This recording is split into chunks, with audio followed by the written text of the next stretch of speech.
This is the Detroit Sports Podcast Network. The Bears are what we thought they were. They're what we thought they were. We played them in preseason. Who the hell takes a third game in the preseason like it's bull? We played them in the third game. Everybody played three quarters. The Bears are who we thought they were. And that's why we took the damn field. Now, if you want to crown them, then crown their ass.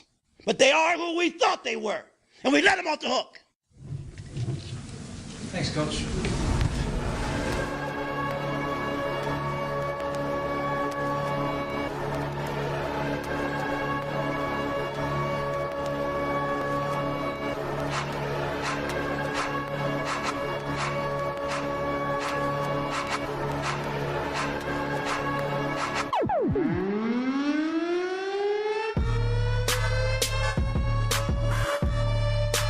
What's happening, ladies and gentlemen? It's the 25th of July, 2016. I want to welcome each and every one of you to the Hindsight 20 podcast. I'm your host, as always, Jerry Mallory. A little brief vacation in the summer. I mean, let's face it, it's kind of the dead zone for all sports in general, especially with football. So as the Lions took a little bit of time off, maybe you saw Stafford on Instagram on a boat. Maybe you saw Golden Tate somewhere going bowling. Jerry Mallory, Hindsight 20, the Lions podcast, decided to take a mini break, 2 weeks off, but we're back in full effect just in time as the Lions are heading back into full effect themselves. Training camp right around the corner, and then it's the preseason and the opening game. Listen, you're gonna be sitting there, you're gonna be at work, you're gonna be doing your thing. It's gonna hit you. It already hit me. We're so close to the football season, and I cannot wait. We opened up the show with the one and only Dennis Green, and yes, it's a Lions podcast, and certainly Denny Green has a lot to do with Lions history, being the head coach of the Minnesota Vikings for so many years. His passing was a bit of a shock, and it was one that, whether you rooted for the Cardinals or the Minnesota Vikings at one time or another, or you have not, Dennis Green has been a part of the fabric of the NFL. So it's certainly a disappointing and sad loss.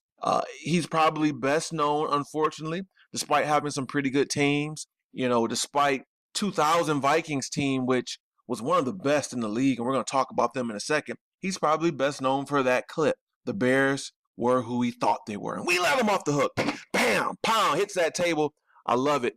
I know he hurt his hand when he hit that table. I mean, he hit that thing, or the podium, whatever he was speaking on, so hard. But yeah, we certainly are saddened by the loss. And what we decided to do is two things. We're going to take a look at that 2000 team briefly. That was probably his best shot at being the head coach of a Super Bowl winning team, talk about some of the players on that team, and then in honor of Denny Green and being known for that notable, press conference meltdown, we've got three other ones.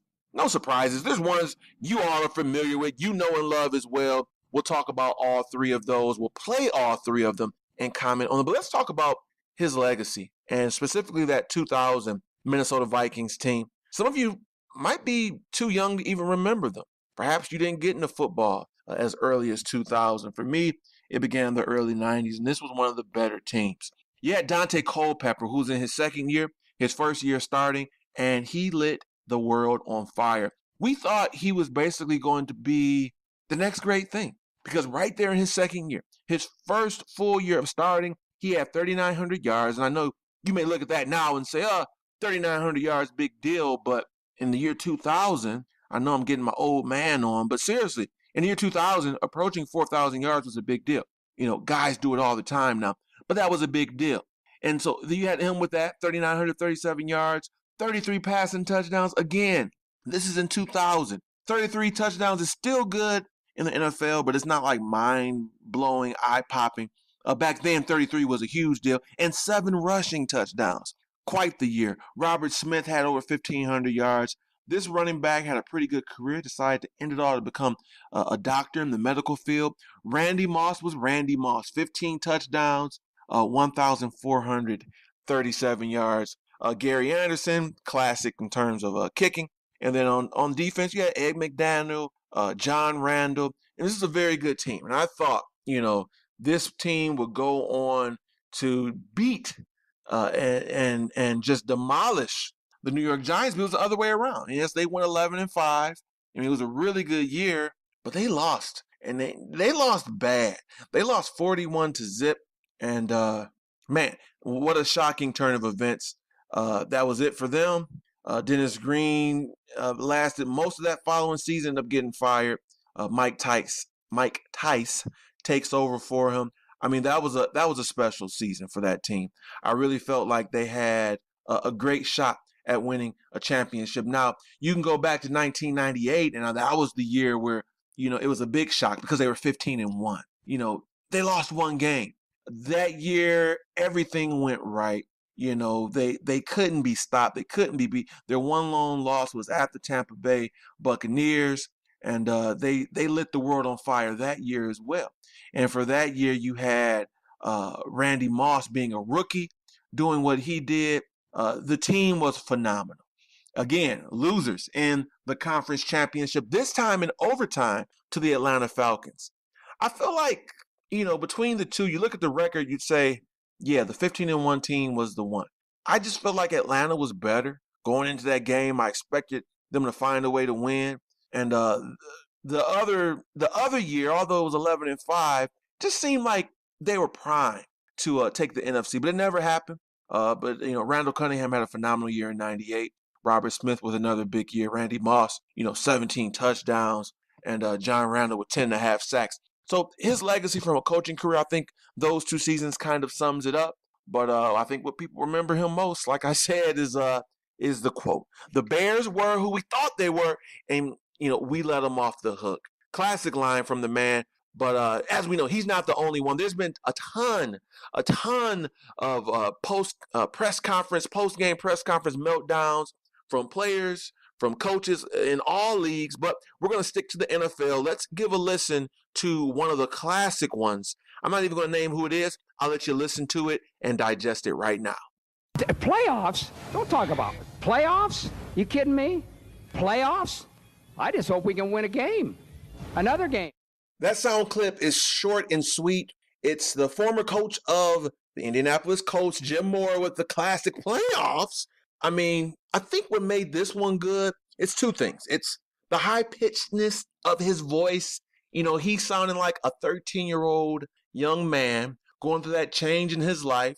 The whole Peter Brady voice cracking, if you will, the whole I'm just hitting puberty, playoffs, and then his face, okay? We're not a video blog deal. You didn't see it, but you've seen it before. It's that little side look. It's just like, are you really talking about playoffs right now? The face really sells it, along with the voice, the Peter Brady high-pitched crackling, puberty, going through stage. It's awesome. But we have two more, so let's listen to the next one. This is how I believe, okay? I'm from the old school. I believe this.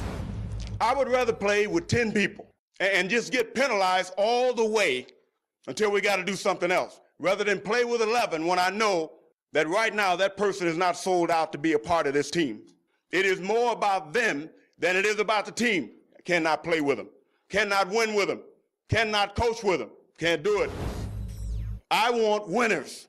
Can't do it, can't win with them, can't coach them. This is a good one. Mike Singletary, I feel bad for him. I feel like, him and the front office had a good thing going. It got cut short. Now, Jim Harbaugh, superior coach, all right, to Mike Singletary, but he kind of came in on something that was already being built.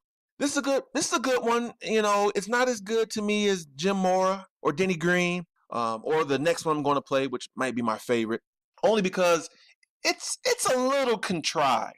I think he's attempting to send a message, certainly, to his player. He kicked Vernon Davis off the team for that game or whatever, sent him to the back. He's trying to send a message to the player, to the league, to the media. And I'm not saying he didn't feel that way, but it's just one of those things where it was probably a little more scripted. It was a little more forethought to this than the other ones. I think Denny Green's was on the cuff, all right? It hit him and he said what he said. I think Jim Mora, again, on the cuff, he said what he said. Singletary, maybe this one was thought out. I don't know if he wrote some notes down. He definitely thought about that. And I think the kicking of Vernon Davis was a bit of a message, too. I'm not saying that's a bad thing, but the spontaneity of the other ones make it a little bit stronger. But this is a very good one, albeit a little bit contrived. Let's listen to the last one. It's my favorite. I don't know why, really, but I think this is one of my favorites.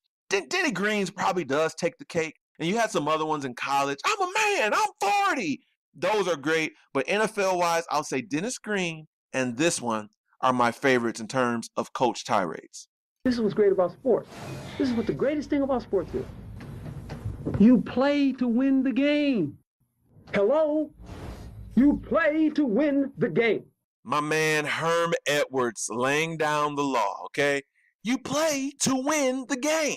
Now, that part of it is cool, okay? There's no denying that. But my favorite part is the hello. And it's one of those things, man, where it's like my favorite along with Denny Green because it's like it's turned into something more for me personally. Anyone knows me knows like I'm like a walking, I don't know, some people say I'm a walking jukebox.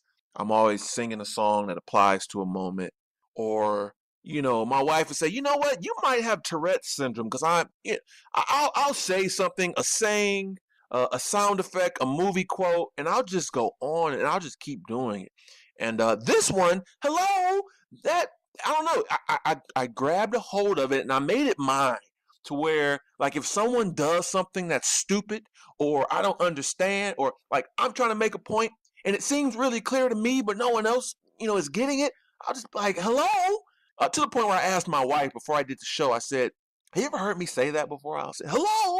And she's like, yeah, I've heard you before. And that's how much I say it. And then I just kind of took it and really ran with it. You know, it was like a handoff, supposed to be like a 2-yard run to get the first down. And I just bust through that hole and ran to the touchdown with this quote because then I kind of remixed it.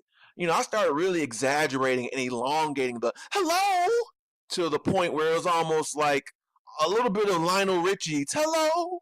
Like I combined the two. It was like a mashup of Herm Edwards and Lionel Richie. If someone really just isn't getting the point, hello, you know, I'll just break it out to the point where I'm gonna have to add that to the podcast. I'm gonna have to make that a drop. You know, as I'm recording this now, I should have done it, you know, if I was on my P's and Q's. But next show, you know, if I'm talking about someone and, you know, it's a point that they need to get. If someone does something stupid, hello.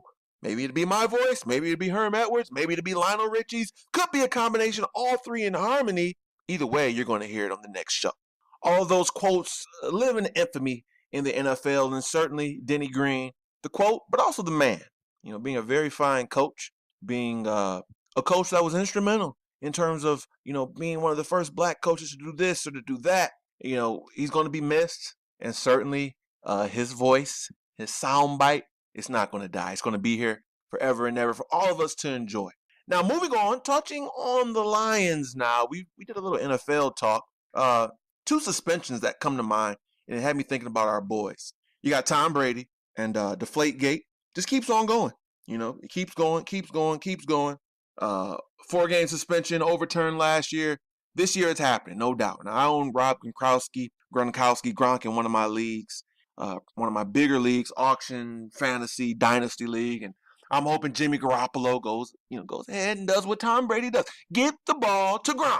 But the fact remains they're losing the piece, okay? The key cog and everything they do. One of the best quarterbacks, not just in the league, one of the best quarterbacks of all time. And then you go over to Pittsburgh, you know, it's an argument of who is the most valuable player, and they have a very potent offense. Le'Veon Bell is a key piece. He's suspended 4 games because of failing the drug test, skipping the drug test, whatever. It's drug related. It got me thinking to the Lions. Now, the answer is easy. Which one player, if we had to take them away for the first 4 games, would we miss the most? And this is the case with 95% of all teams. It's the quarterback, okay? With the exception of, I don't even know. What team would you rather lose someone else? Rather lose the quarterback than them. I don't know, maybe the Vikings with Adrian Peterson, Todd Gurley on the Rams. I mean, the pickings are slim, and for the Lions, I think it's the same. You know, Stafford, especially with who's behind him and just how important the quarterback position is. He's the guy, in my opinion, whether you think he's the best player on our team or not, he's the guy you'd be most ill afford to. That didn't make sense. He's the guy you don't want to lose, okay? I'm not trying to sound like George Bush and get all tied tongue. He's the guy you don't want to lose. But who's after that? It comes down to 2 people, and you know I'm debating back and forth which of these 2 men would hurt us the most if we lost them. Now, I don't want to be morbid and negative, but just thinking of, you know, with Pittsburgh losing a very important player on offense, he's at least in the top 3. I don't know where you put him, Ben Roethlisberger, and Antonio Brown, but he's right there. And their offense has really kept them moving and going the last few years, believe it or not, even more than their defense, which they're usually known for. And then Tom Brady is Tom Brady. So who on the Lions? No one else on the offense. Some would say Calvin, but he's gone, and it's actually happening. The offensive line is very weak, but I don't think one guy stands out so much to where if you lose them, you suffer. Well, the offensive line was weak. I think we've addressed it with depth and, draft picks to where you lose any one of those guys. Jeff Schwartz is stepping in, and Joe Dahl is stepping in. There's plenty of room to go around. So really on offense, I wouldn't say there's one guy. You look over the defense, DeAndre Levy was hurt. We lost DeAndre Levy last year, and it showed. The linebacking unit really suffered. So bad that, the cops got involved. As you see, I'm recording here, and we got some police action going on in the 10 Mile and John R. Road area. Excuse the siren. But it comes down to two people, right? You're already thinking about the two. It's got to be Ziggy Ansah and Darius Slay. So which of the two would hurt the most if we lost for 4 games? And I don't even like thinking like this. This is nightmare scenario. This is dangerous scenario. You don't lose any of these 2 young guys, the 2 young bucks. They're both about to get paid, all right? Neither one is leaving this team. Trust me, Bob Quinn is going to re-sign them to mega deals very soon. But which of the two would hurt the most? I'm giving a slight edge to Darius Slay. It's really close, though. Both of them, in terms of depth behind them, it's looking kind of thin. I thought the Lions would bring in someone as a number 2 that I was thinking like Leon Hall, maybe Rasheem Mathis came back to just kind of help out Nevin Lawson. You got Nevin Lawson, you got Darren Walls, Quandre Diggs. Darius Slay is the only bona fide potential one. Alex Carter, maybe, but he's a bona fide rookie. He redshirted his rookie year, did not play. So we don't know what he can or cannot do. And so that's the main reason. We've seen the years of the Lions having just horrible cornerbacks and getting picked apart. When you had, even Dre Bly was rough, but after Dre Bly left, you had some really lean years. It gets bad. I feel like you can get creative and create a pass rush with the players that we have. Now, after Ziggy, you've got Devin Taylor and Wallace Gilberry. We just signed Quintarius, whatever, who's a majigger. I can't think of his name right now. Anthony Zettel. And so it's not a ton, but I think you can get creative. Steph Charles has the ability to move outside, as does Teron Walker. In a worst case scenario, and play a little bit of closed in my opinion. More emphasis on blitzing with the linebackers. More emphasis on attacking with new guys like Ashawn Robinson and Haloti Ngata. I think the pass rush could be created.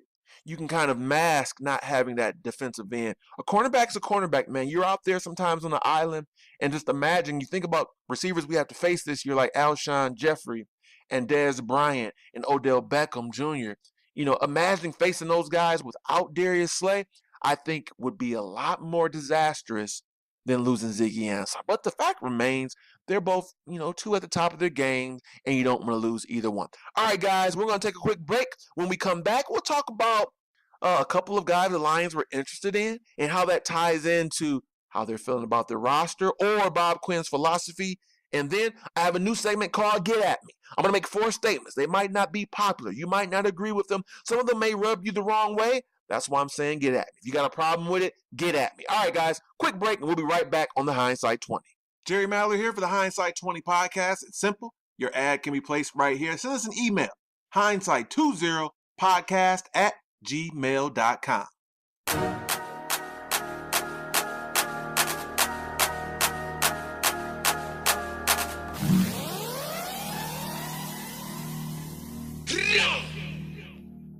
All right, we're back on the Hindsight 20. I want to thank you for sticking around for the second half, the last third, however you want to view it.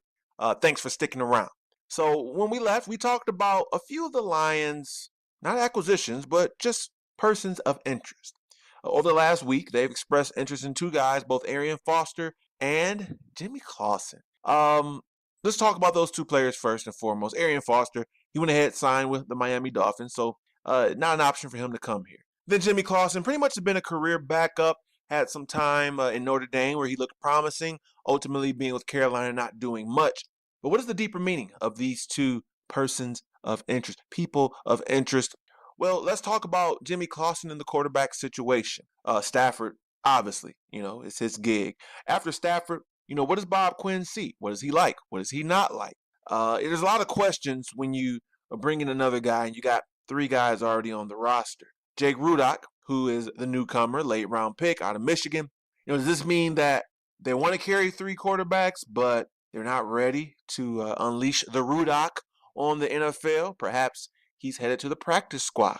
Something to think about. Does this mean that, Dan Orlovsky, they're not as confident in him as the backup as maybe Jim Caldwell was when it was him and Martin Mayhew doing the heavy lifting in terms of talent evaluation? It could be a number of things.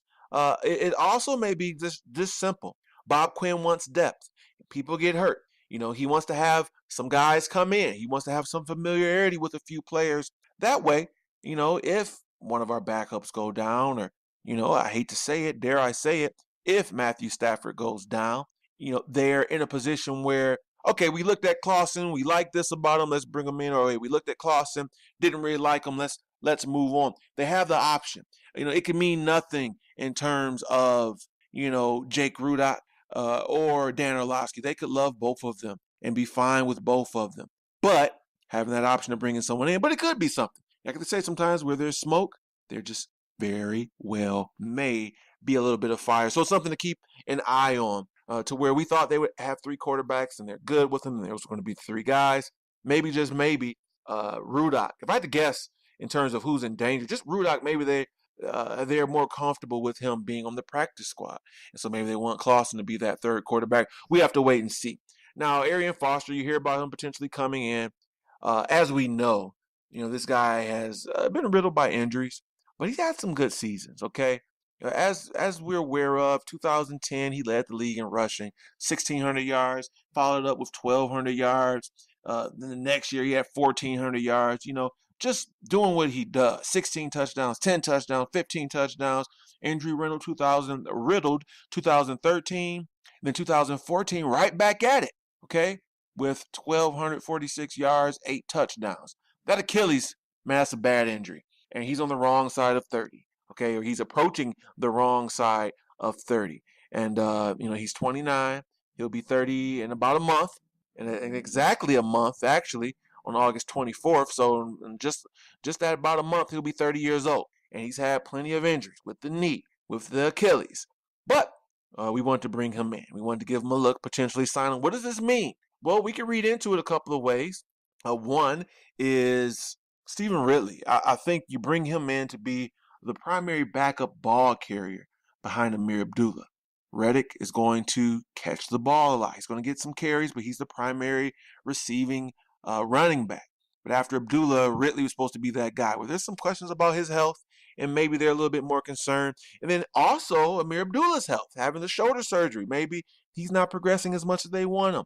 Why are they bringing him in? You got your top two ball carriers, though, with potential injuries that are going to linger and nag on into the season. Even some people saying Ridley's roster spot is in question because of maybe some injuries creeping in. And so I think that's what looking at Arian Foster potentially trying to kick the tires on Arian Foster means. They didn't get a chance to.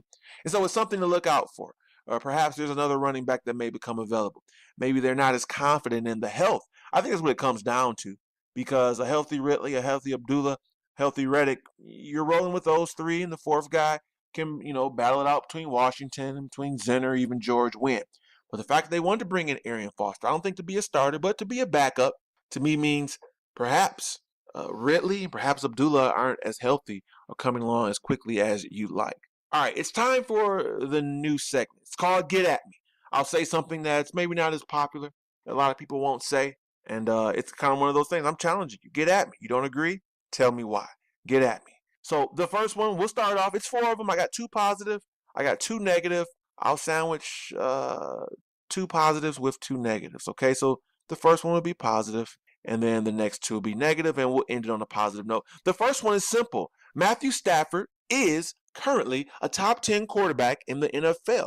Get at me. You don't believe it? So what? You want to talk about his inaccuracies and this and that and Calvin as a crutch? I don't want to hear it. You're wrong and I'm right. Here's why. The stats will prove as much, as well as his effectiveness. Now, there's a lot of things going on with this statement. You know, you look at the last 8 games, that definitely plays a role. Stafford looked really good, guys. Those last 8 games, he looked like one of the best quarterbacks in the NFL. That came with additional blocking, Michael Ola stepping in, and a better, more tailored scheme out with Mr. Lombardi and with Mr. Cooter, and things really took place. Another year with Cooter, that sounds gross.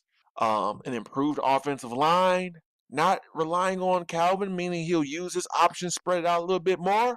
I like it. I think that Stafford will bear out to be a top 10 quarterback in the league this year. Now, there's a couple of guys that I think, he just doesn't have a chance to approach this year. And, Cam Newton, Aaron Rodgers, Russell Wilson, Andrew Luck, okay, and Tom Brady. Those 5, they're in that tier that Stafford won't approach. That's the first tier. That second tier, 5 through 10, there's a lot of names that people say, he's not better than that guy. Stafford hasn't touched him.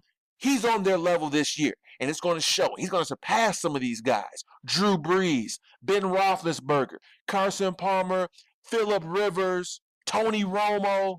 I'm putting him above him, okay, already. Now, a lot of people got him in the 10 to 15 range or less.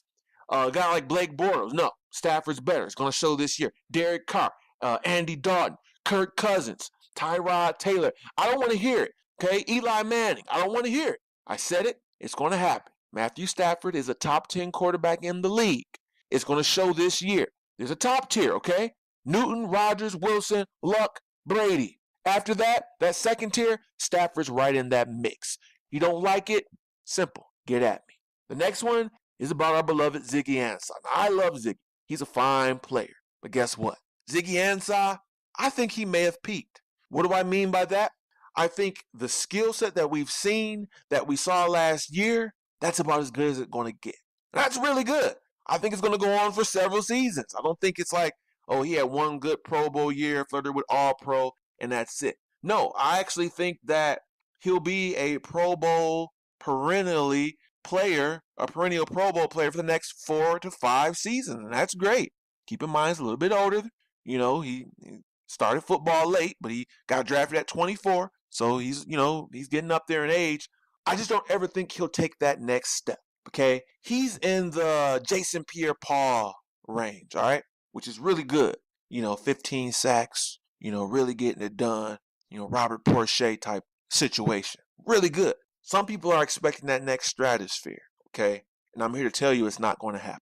DeMarcus Ware, J.J. Watt, Defensive Player of the Year type stratosphere. Because he's young and he's getting better and better each year. It's not happening. You don't agree with it? Get at me. He's good.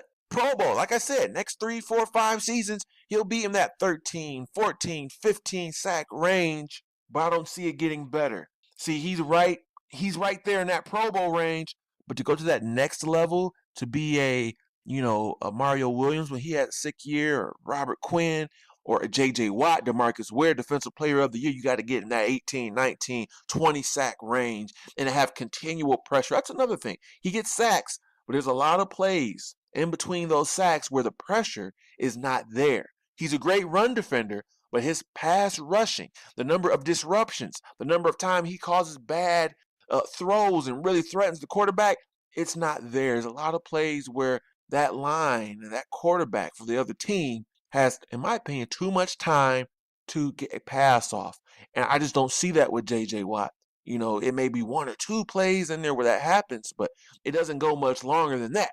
Ziggy gets sacks, but in between those sacks, I need to see more. And ultimately, I don't think we'll see a ton more. We'll get the Pro Bowl guy. I love him. You pay him all that money. He's worth it. I just don't think he'll reach that next stratosphere. So if you don't like it, get at me. The third one, it's the schedule. And people talking about, the Lions have the, second, third easiest schedule. I'm not buying it. This schedule is a lot harder than it appears. A lot of those teams that looked bad last year will rebound, will look better, all right? And so our schedule is not as easy as you're hoping it to be. And so to pencil in different wins is not going to come as easy. Let's take a look at some of these teams. You have the Colts with a down year. They're going to rebound. So you have to expect that to happen. They're not going to have the same issues, unless, if Andrew Luck gets hurt, then yeah, you're right back at the same spot. But then it's not just them. The Jaguars, I think they're an improving team, a team that will show us a little bit more, that will do a little bit more and will very well shock us. The NFC East is going to be better. The Giants, it seems like, every other year, every 2 to 3 years, they get a lot better, okay? It gets to where it's like, man, the Giants are bad for 1 year, 2 years. Then all of a sudden, they just come out of nowhere. Well, maybe they're due. They're going to be a tough out, okay? Same with the Dallas Cowboys. That poorest record, whatever it was, 3 games, 4 games, that really helps our schedule difficulty, however you want to look at it. Not going to be the case with a healthy Tony Romo, okay? Healthy Romo, healthy Dez Bryant. You have to assume health at this point in the season for everybody. And if you didn't, you would have to assume injury for players on our team. And so assuming health, they were a 12-4 team a few years ago. You have to expect that. And so the NFC East is not as easy when you look at an improved Dallas Cowboys and the Giants that seem to, flip-flop on getting ready. Yeah, the Eagles will probably struggle, and I do think the Redskins are legit. You move over to the AFC, and people think the AFC South is this horrible division. Yeah, it's not that good, but I already told you, Andrew Luck coming back automatically helps that team, okay? Without him, he swings that pendulum like 4 to 5 games. That's how good he is, all right? Texans, pretty good team. We saw how they ended the year. And like I said, the Jaguars are going to be coming up and improving. The offense looked pretty good. I think the defense takes a stride up. And so that's not an easy victory, even though it's at home. You got to factor that in. Tennessee, yeah, that should be a win. So looking at the second easiest schedule in the NFL, or third, whatever it is, and thinking the Lions will have an opportunity to feast on it, I'm just here to tell you that schedule is not as easy as many people think. In fact, it's a lot harder. And so just penciling in 8 or 9 or 10 victories on the strength of the schedule being not so strong, forget about it. If you don't agree with it, you can do one thing. It's real simple. Come get at me. All right? The fourth one is Amir Abdullah. Get at me. Amir Abdullah will make the All-NFC North team as a running back. Now, this one isn't as bold, but I don't think a lot of people have him pegged that way, especially outside of Detroit. Now, when you talk about all NFC in terms of running backs, usually 2 guys make it. So Adrian Peterson, you probably pencil him in, right? He's going to make it. He's Adrian Peterson. After that, I think Amir Abdullah is the best running back, and it will show in this division. Eddie Lacy, I'm looking at you. I don't care that you gain weight or lost weight. You're fat. You have fat boy mentalities, and although you may be a little bit skinny, your fat boy mentalities will probably show. Your laziness, your lack of effort. I'm not buying the hype. I don't believe in it. Matt Forte's gone. That's a chip for us, for the Lions. 2-point score. Jeremy Langford, you're okay. You ran a nice 40, but I don't believe in you. Okay, Amir Abdullah, if healthy, is going to have a combination of over 1,000 yards on the ground. He's going to have, 300, 400, 500 receiving yards, plenty of touches. That the glimpses that we saw, we didn't see enough of because the offensive line simply didn't give him enough holes, enough anything. It's going to be there this year. And we're looking at the class of the NFC North, and you're looking at the all NFC whatever teams, and you're talking about running backs for NFC North. Adrian Peterson will be there. It's the standard. Right after him, it's not Eddie Lacy. It's not Jeremy Langford. It's going to be our boy, Amir Abdullah. You don't like it? I think you do like that one. But if you don't like it or agree with it, it's simple. Get at me. This was a fun episode, guys. We had some sound bites. We broke out a new segment. We're going to be back next week. We're back on the schedule every Monday. You'll hear me, my beautiful voice, perhaps a guest or two from time to time. It's been enjoyable. As always, I'm on Twitter at Jerry Mallory NFL. You can find me on Pride Detroit, PrideDetroit.com, and always on here, the Detroit Sports Podcast Network. So until next time, I thank each and every one of you for listening. I'm out of here.